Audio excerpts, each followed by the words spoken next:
Hello, welcome to another episode of Two Average Joes. This is Joe St. John. Had about 30 years of law enforcement, was a captain with the Newport News Police Department, and a little bit of time there in Columbus, Mississippi as their chief. Got to experience a lot of things, and I've enjoyed it. But now we're going to turn our attention to a series of murders that happened in Michigan, but also spread out to other places, which we'll talk here soon. And my partner, Robert Joey Baker. Hello, Mr. Baker.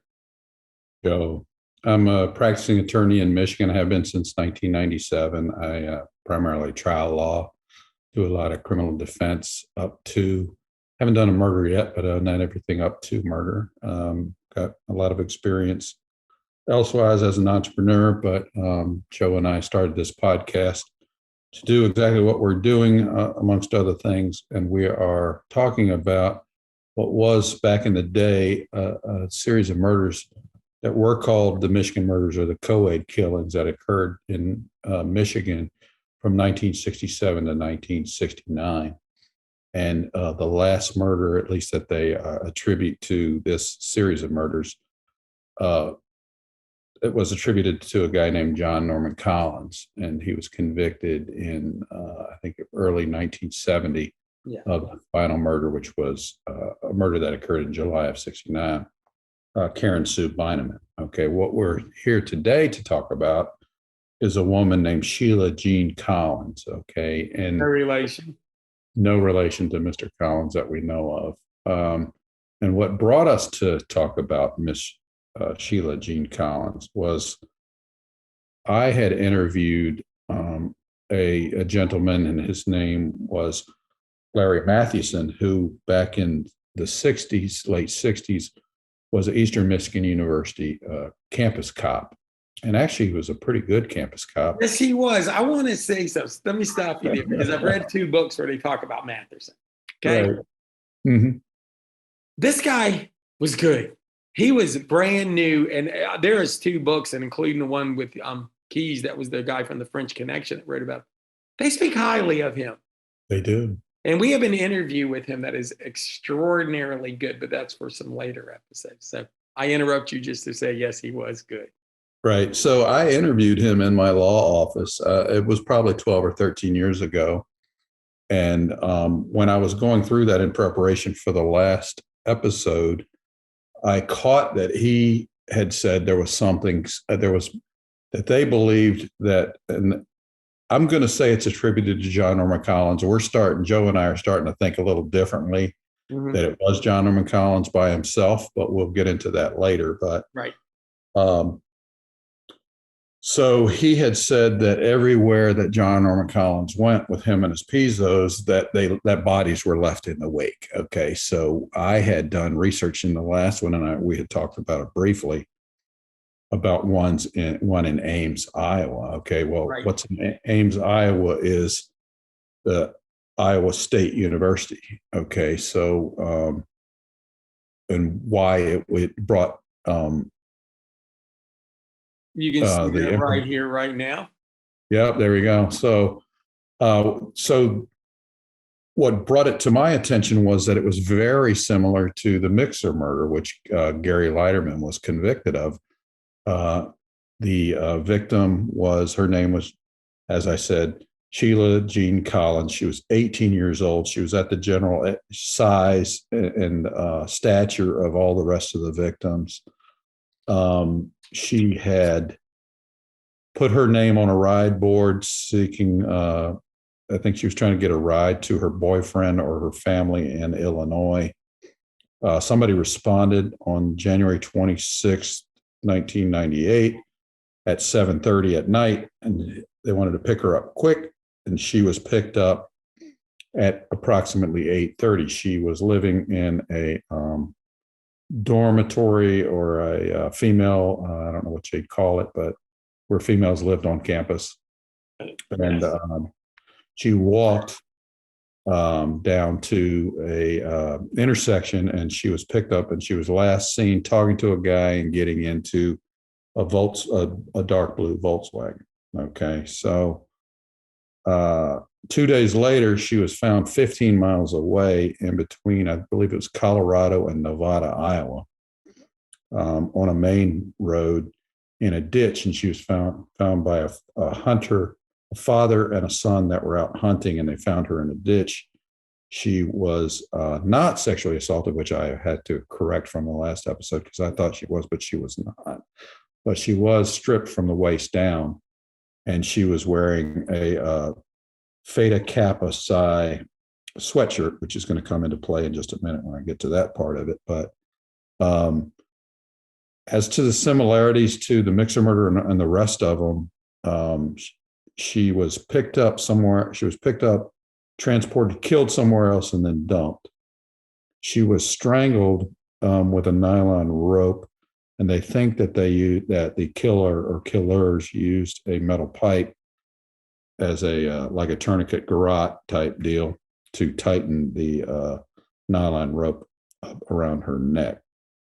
When I was researching this, I'm like, it gave me an uneasy feeling because I'm like, and there was an article out there saying, well, Gary Leiterman was a pharmaceutical rep and he traveled the country or that neck of the woods. And I'm not sure whether he did or not. And that we do not have any actual knowledge that he was in Iowa.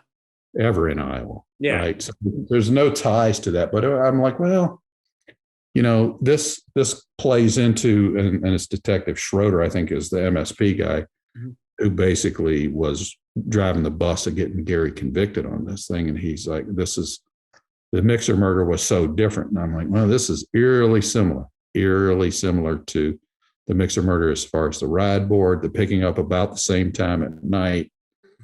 And so I went and I said, she's wearing a Phi Kappa Psi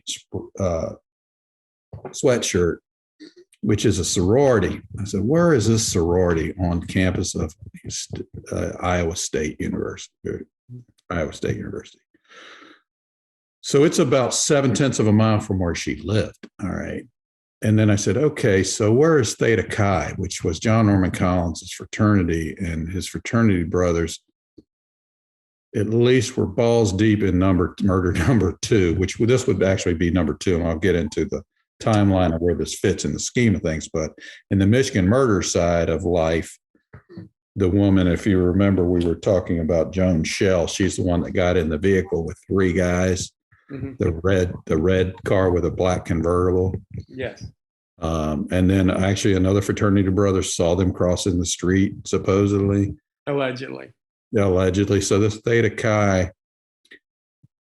runs prevalent in at least what we were calling the second murder, and this would actually be the second murder in time frame anyway. But so I looked at it and their line of sight to Theta Chi, this Phi Kappa Psi sorority, I can't tell exactly the distance, but it's maybe 100, 200 yards, if that, on campus from this Phi Kappa Psi and Theta Chi on this thing. And then how far was it from the abduction site? 0.3 of a mile. Yeah.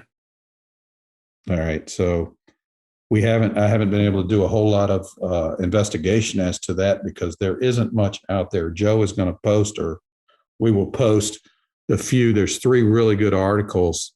Yeah. They will all be down there. Yeah. Down there to click on. Right. And so here's another similarity is that all of her suitcase and all of her belongings, it said scattered, and I don't know what that means, but supposedly scattered at the body drop site. But her clothing is hung up on a fence post.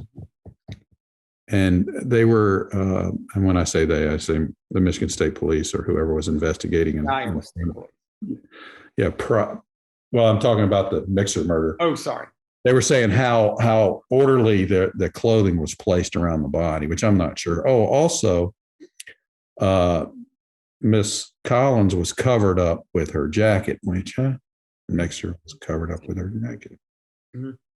So this, in the whole scheme of murders that we're talking about, so Mary Fleischer was killed in August of 1967. This would have placed Miss Collins and as the second murder, though it occurred in Iowa, if it's the same murder or murderer. Right. And Joan Shell was killed in July of 68. So that would have been approximately 6 or 7 months later. And then Miss Mixer was killed in March of 69. And then we haven't gone to the next one, which happens within 48 hours of the Mixer murder, which will be probably our next episode. Next week, we will go into the skeleton murder. Right. So, Joe, what do you got on that? What can you add to this? I think one of the things that happens, I think you and I pre-show talked about it, and we talked about it a long time ago even, was at some point, always remember this, and I think I've said this in other episodes, is if Collins didn't murder Mixer, that doesn't mean Gary did.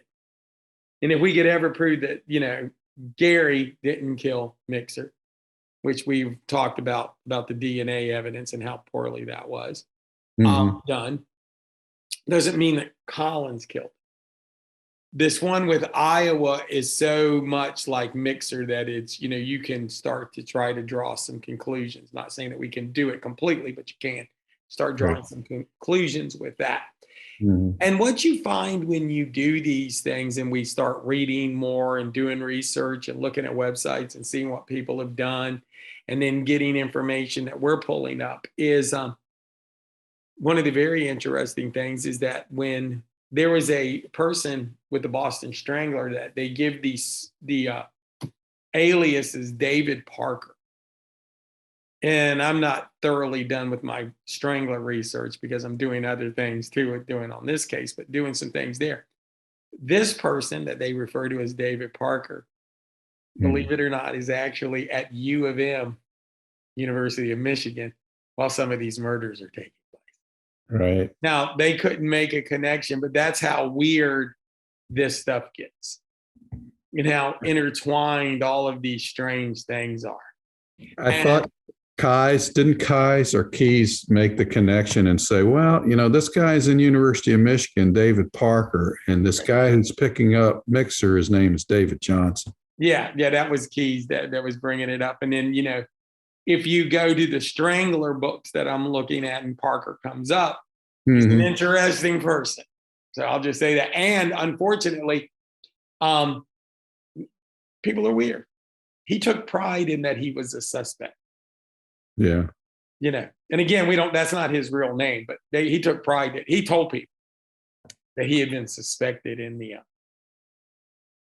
Boston Strangler murder. So you got all of this weird stuff concurring here, at the same time. And one of the points that we have to make is it's not like we're trying to tie all of this into everybody, but you have to understand this is what's going on at this moment. You got the Michigan murders. You got this one with Mixer. Everybody says it's different. If you know that what I've said before, I worry about interrupters or changes that people do anyways. Because the rideshare board is very, very interesting, but he's looking for people to pick up. And we're going to get to another case in which that person wasn't looking to be picked up. The 13-year-old had to have been abducted. Right. So the more you look at this, and we want to keep every door open, and one of the doors I think you and I have always kept open is more than one person, maybe even more than one person at a murder. As you go back to 3 at 1, 2 voices. If you've been following this podcast, you know that we do not want to shut the door on any possibility. So there you go. And I think with the Collins young lady that's victimized in Iowa, and listening to the film you had on Matheson, right? Right. They knew then there was possibility of some connection because he brings it up. And later we will have the film and you will see there's a lot of things going on that is not in any book. And not that we want to go down the rabbit hole yet, but including some bloody stuff that nobody's ever talked about. That is true. That's in the interview. That is true. So the more you open this up, the more that you begin to see that, there's a handful of possibilities. And I don't want to get lost down the rabbit hole, but sometimes I worry that we just close cases because we just wanted it to be fine. Remember, Yeah, that's what strangle you were case, saying they about the didn't strangle want case. anybody. Yeah. They just took a confession. Okay. Go back to the Michigan murders. There's the conviction on one, and then everything else is just left. Until Gary Leiterman. Yeah, until Gary Leiterman, and that's years and years later. And then y'all know, if you've listened to the episode, we have concerns about Gary. So, and how that was handled. So, just some interesting things on that. And one of the things, and you probably got a little bit more on this than me, but there was some jurisdictional issues even in Iowa, which did cause problems in Michigan. It did. And the FBI refused to take it, which they did in Michigan too. Not that I'm sure FBI could have done anything any differently. I think one of the things is I think that the state police came in Michigan and for better or worse, and I'm sure if you talk to the people, they would have a different view on all of that, at least gave the perception that one entity was in control. And for people that are not familiar with police work, as much as you think that jurisdictional problems, like even two towns that bump up onto each other, isn't a problem, it is. Now, I like to think that we are better at information sharing, but I don't know that. Well, you know what we need to clarify though is my perception was that the task force where they set up all of when the state police came in and kind of coordinated all these other entities that were law enforcement, I thought it happened early on. It didn't. No. It happened after the last murder, I think. Yeah, them getting coordinated was some problems, and you had some dominating personalities too. Seemed like all of them were. Yeah, well, one thing about it is with the police, what do? You cover your jurisdiction. I mean, anything that says you don't is just foolish. Right. And a lot of them were elected. So, yeah. Harvey, yeah, he was quite the character and a force of nature, I guess. No, Harvey's a force of nature. Make no mistake about that. I mean, I've watched videos of him since, and hopefully one day we can talk to him. Yeah. But Harvey's a force of nature, dude. I can assure you, he was the sheriff. Yeah. Let me explain something. You can paint Harvey any way you want to. I mean, 40, 50 years later, but I'll assure you in 1969, he was the sheriff. Yeah, well, and this is some background, and this is in Kay's book, and that's why it's so good, is Harvey had won 100 races in the stock car racing, Right. using other people's cars prior to him getting elected. So he was a known quantity in that county as far as when he got elected. Yeah. What kind of background he had in law enforcement is a little shit. He was actually a deputy, but how much he had on supervision, I don't know. Right. He won a lot of races, and he was a powerful person. Right. And I'll tell you something. Don't want to get too much on other topics, but you and I have had that discussion that a lot of sheriffs just act like they're chiefs of police, and that is not even remotely true. Yeah, they don't really exert the authority that they truly have, the jurisdictional and statutory authority that they really have. Yeah, they don't flex that sheriff muscle. I'll assure you, in the late 60s. Yeah. My man Harvey did not have that problem. And that segues into something that was interesting. So we had done the episode, I think the first one before we rolled into this, and we said, hey, don't forget at this time the Vietnam War was rolling, that our culture was in upheaval. And the very fabric of our nation, which kind of is going on now, it's kind of tearing itself apart. Okay. Because you had the civil rights stuff. You had riots. I mean, Ann Arbor had riots back then. All right. So Harvey, if you hear him talking, he's saying, hey, man, yeah, we got some murders going on, but we got people burning this. They're dealing with some real riots. And he's also, and I think that first episode, which, believe it or not, I listened to just a couple of days ago. Uh-huh. Okay. And we were talking about the importance of true crime. And we were talking about how these things build. And then the second episode is the one where we really go into this cultural thing. Yeah. And if you are a new listener, and you probably need to go back and listen to that, because you have to understand this is happening during this very chaotic situation. Okay. Mm-hmm. There were riots at U of M. Yep. And Harvey was in, and all the law enforcement were dealing with that. Eastern Michigan were having some problems. Yeah. They're all intertwined. This is a short, it seems like there's these two universities and they're very much almost on top of each other. Mm-hmm. Okay. And all of this stuff is happening. You do not have the communications. As a matter of fact, I was very impressed that Michigan police, or the police officers in and around this murder place scene, actually knew about the Iowa case. Okay, because that's just one of those things that could have easily fell down the memory hole, easily just not been seen. But there's no proof that you sit there and go, I know John Collins was there that day, or I knew anybody was there that day. But there is some similarities that has to draw yourself to that. Right. You just have to see that. So the more I look at it, the more and again, we're still doing our research. We're still getting our time in it. This was not an episode we were going to have.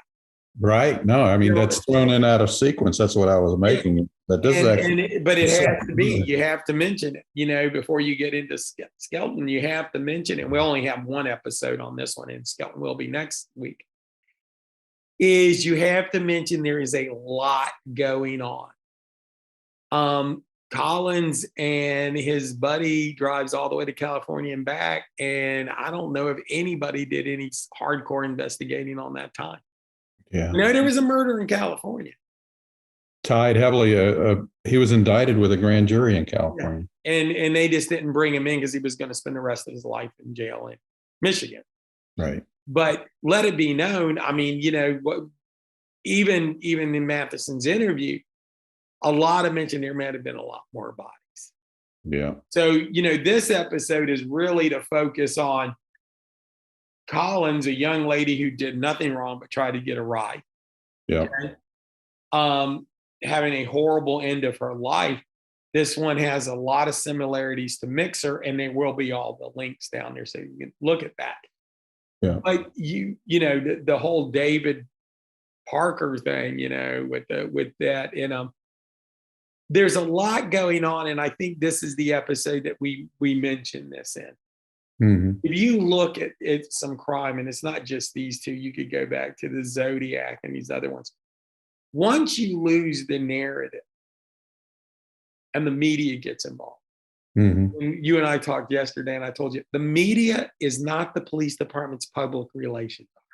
Yeah. They have every right to do what they're doing. We're not criticizing them doing their thing. Right. But once they control the narrative, dude, and you're the police, you're out of luck. And I start to worry that you start making decisions just to get the hotness off of you.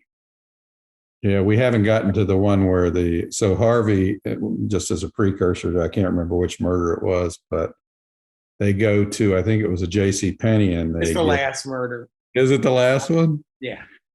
So they go and get a mannequin, and it turns into some Laurel and Hardy stuff. So it turns into some really bad stuff, and the media gets a hold of it. The media it. brutalizes him. He's chapped. His ass is chapped even to this day. Yeah, he's still not happy. But take a risk when you do some stuff off the path. We'll just go there.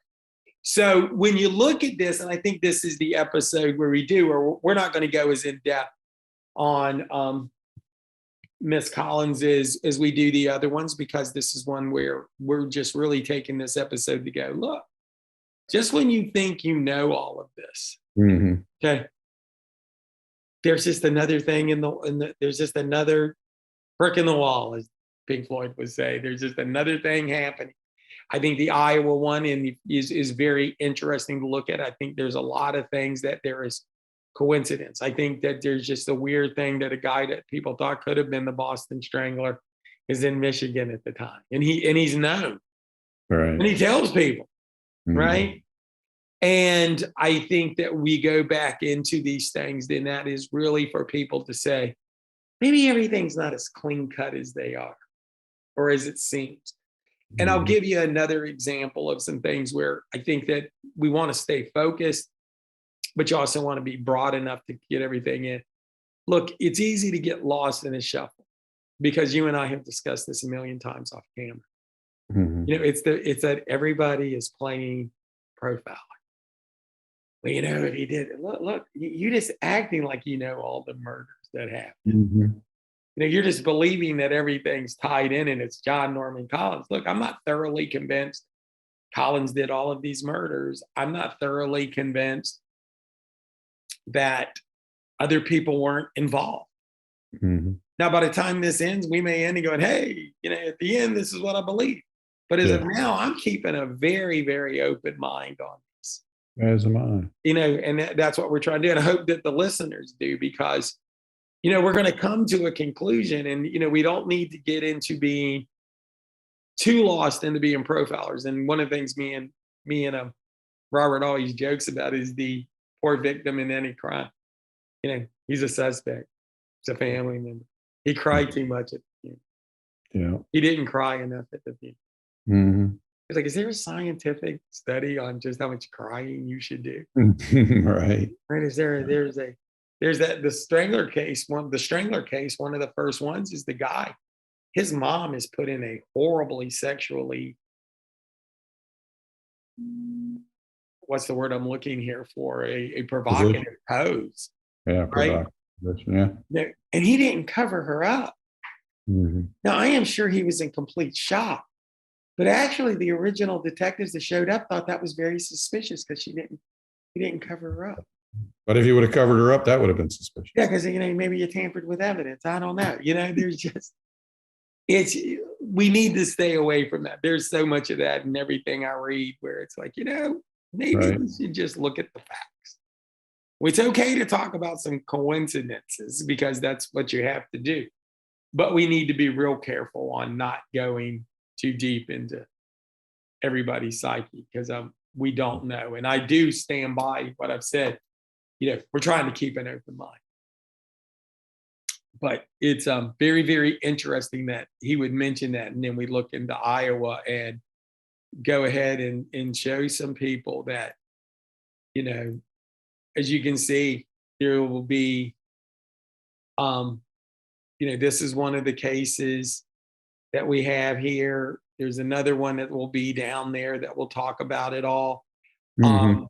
This one has some people who are suspects, and there's a car. Yeah. Gary, of course, is suspect number 2. Yeah, I wanted to mention that Gary was a pharmaceutical rep, and there's no evidence that he traveled into Iowa at that time or any other time. That's the problem with this. Okay, and the family, they pretty quickly had her cremated and buried. So there is no, there are still items, I guess, with it's in Story County, Iowa. The sheriff's department still has her personal effects, Mm-hmm. but how any of them been DNA tested, I have no idea. That's another thing that I did want to bring up, and I don't know where we're going to fit it in our episodes, but there's a YouTube video, and I sent it to Joe yesterday, where they were saying that they interviewed John Norman Collins, and when I say they, it was the two detectives that were basically instrumental in getting Gary convicted, and they had said that I think it was the the Callum, is that the 13? Yes. That his DNA was on or in Miss Callum, this 13-year-old, and they went and interviewed him about him. And that begs the question. So they prosecuted Gary. Why aren't they prosecuting? Because there was a DNA taken, or there was supposedly what they perceived as sperm, or in one of the other victims. I think it was Michelle. And was that tested? Did that come back to John Norman? Did it come back to anybody else? So you got to wonder, why hasn't these things been? I mean, we're watching it on a YouTube video. I mean, it wasn't released to the press that I know of. Yeah, I think too. It's just weird because that came out of nowhere. Mm-hmm. So we have to do some more research on there because, like I said, on this case on numerous occasions to you and to the audiences, Mm-hmm. and every time you open up a door, there's another door.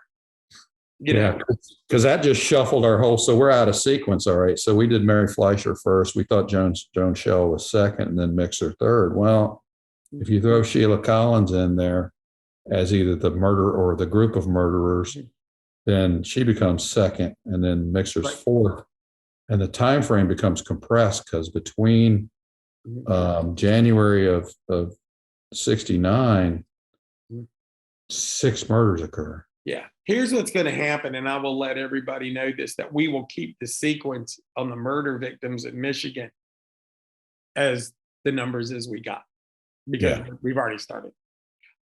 Just be honest with you. And the California murder will be done after, will probably be out of sequence. And just keep the Michigan ones in straight, and then keep the the California one, sounds like we're having a business meeting, will probably be done in order.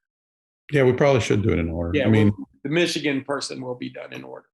And I think that's the way to do that, because they are tying in, and we know Collins is there.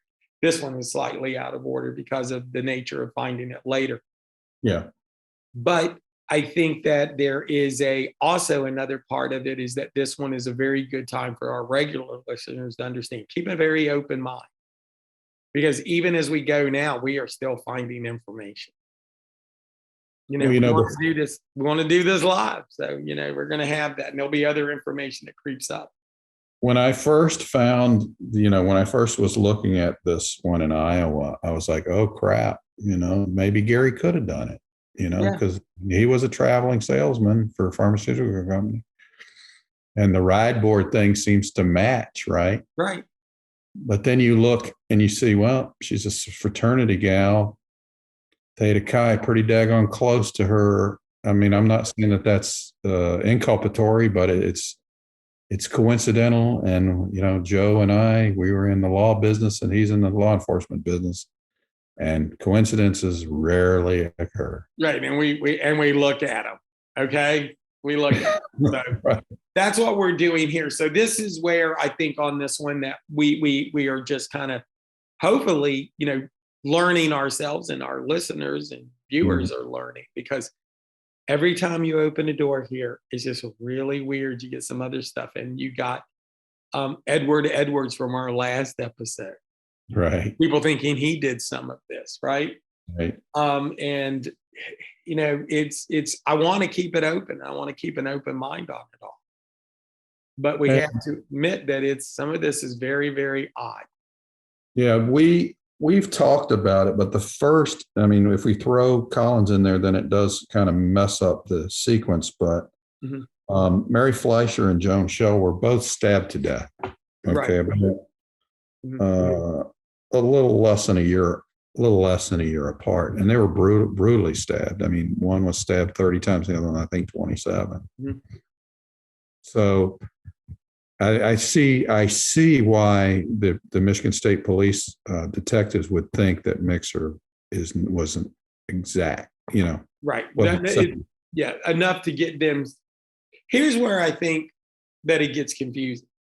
I think looking back at even going to when Gary's situation occurred, I could see where somebody goes, that was really different. Let's put it over here. But actually they didn't. Everything you read from the moment, from the actual, this is happening. Yeah. Even if there's a mention that Mixer's a little different, it's put into this. And maybe that's one of the things that threw a little bit off too. And we haven't gotten into, but the ones that are coming up are a lot different. Yeah, there's going to be some really interesting stuff on that. And we're going to have one that was doing with the 22. There's way violence on some of them. There is stuff where they weren't looking for a ride. Yeah, right. The last murder, we do not want to go into it too much.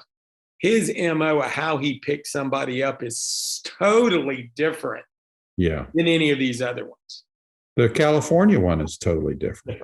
Yeah. I mean, so, I hate to do that where we go, well, did they all fall? No, he actually uses a 22 on somebody later, which is, I'm sure, why Mixer's situation didn't get bumped out of the portfolio, to sort of speak. And I hate to use that word, but I mean, they were keeping records, right? Yeah. That maybe that was one of the interesting situations that they start getting weird, and it starts getting tied in, and it starts where they're not all the same. And we're going to talk about it, and we're going to have a whole episode at the bitter end after we get through all of these to kind of tie it up on the Gary Leiterman case. But Yeah, just know that there really was no connection of Gary Leiterman to Jane Mixer except for right. his DNA ended up on her pantyhose, and remember there was a 4-year-old's blood that ended up on her hand that had no connection to the case in any way, shape, or form too. So that's why Joe and I are so suspect of the conviction. Yeah, That because go ahead. The only thing you had was that DNA on a piece of evidence that apparently appears to be contaminated. Yeah.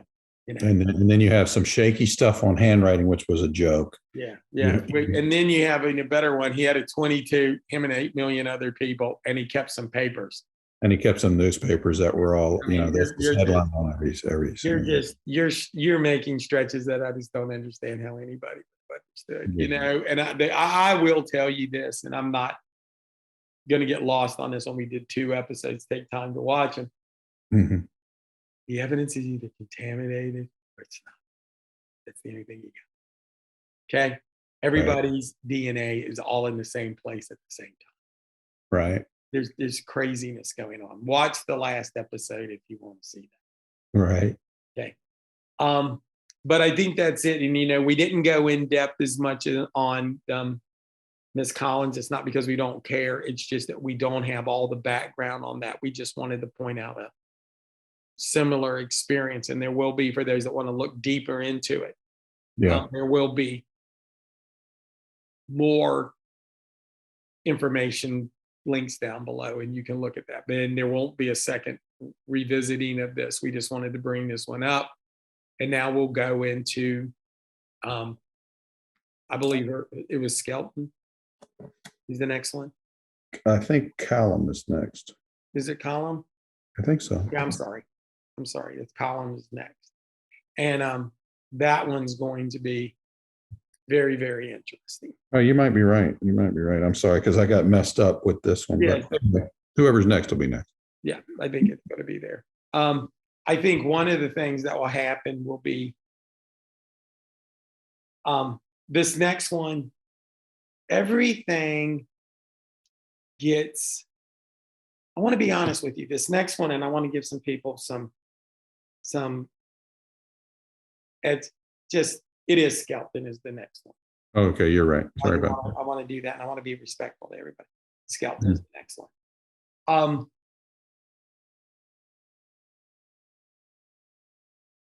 Everything is amped up on 10 after this. All 4 of these other murders we talked about are bad. Mm-hmm. Do not misunderstand me, people who are listening.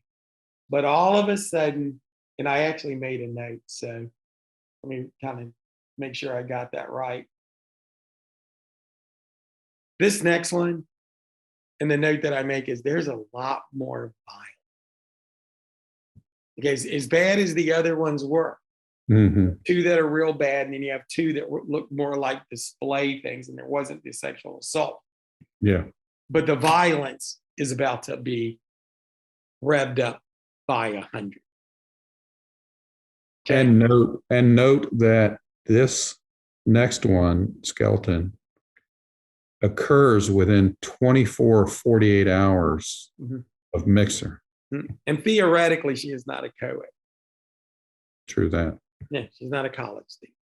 Right. Okay. And her background is completely, she was probably, and again, we're not making moral judgments, so let's cut that out. Her background is 180 from Nixon. Yeah. Yeah. Totally 180 from Nixon. Yep. Okay. And hers will be a double episode, and this is a lot different. Okay. So there you go. And the brutality and the amount of time in between is going to change incredible. So you're going to start seeing some really different behaviors.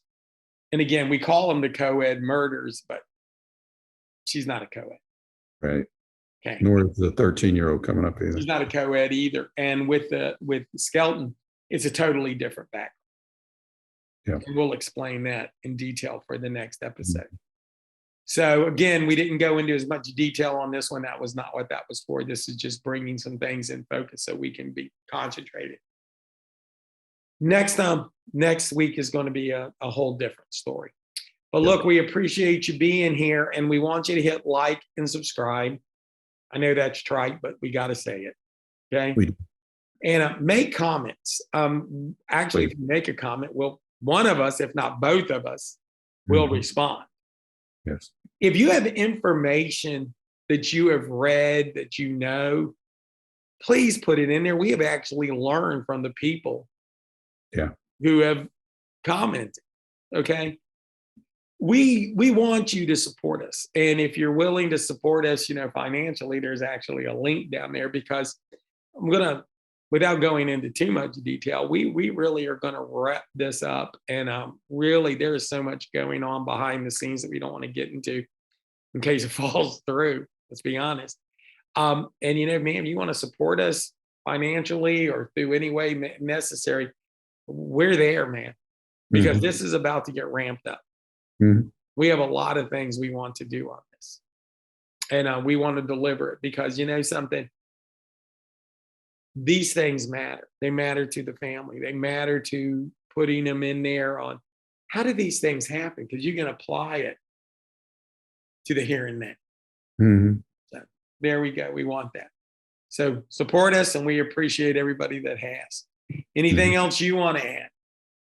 Well, the Chinese have a curse, and they say, may you live in interesting times. Okay. And we are living in interesting times. Very interesting times, as it was between 67 and 69. Our country is going through, and we're not going to talk about it because we'll get 3 views. But I was going to say, I wanted to thank everybody who watched our last episode, which I believe is our most successful single episode that we've done. It was on the Gary and the DNA aspect of life, and we appreciate all the continued support, and we look forward to. We're getting now into the serious. Well, it's all serious, but I mean, it's going to wrap up.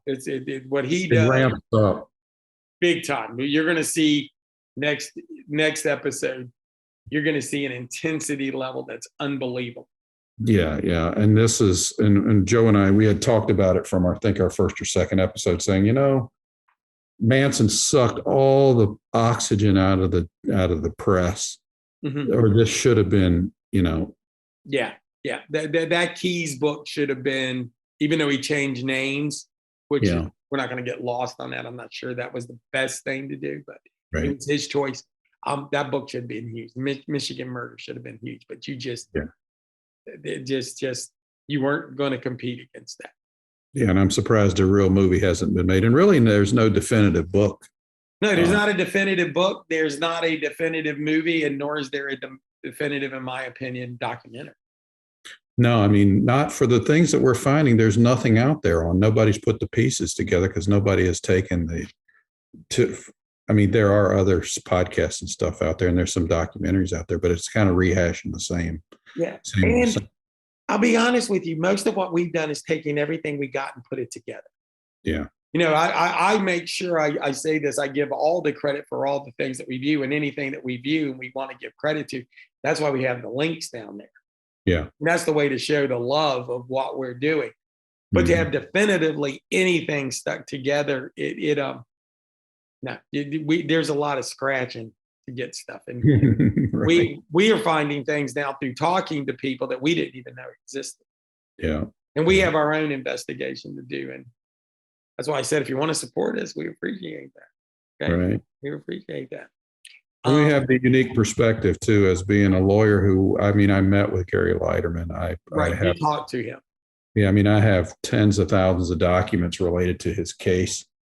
And, had to have the insight from the legal side, and then also have the insight from the law enforcement side. That's where it's hopefully we're bringing a different perspective than most. I like to think that we are. And I think that as we bring out some newer stuff, as we go along with this, I like to think that will be very, very interesting. Yeah. Because I will share this with you. I think from the law enforcement side, I can see where just this fight with the press, though the press was doing nothing wrong. Right. Okay. Mhm. This battle with people wanting things out of you. And I'm going to share this. One of the things in everything I read is like, we open this hotline. 99% of things that you get in a hotline are horrible. Yeah. Okay. They're horrible. They're just stuff people make up, but you got to follow it all. Yeah. So, you got that. So I think that as we get ready here, we do appreciate everybody watching. You're going to see a real turn of events starting next week, not from us necessarily, but just from the viciousness of what's going to occur. And we're going to try to ramp up our game too. We're going to try to interview some people, try to bring some other people on. Yeah, you're going to see. You're going to see more of that. So we're going to be ready. So we appreciate everybody. And until next time, see you. Be back soon.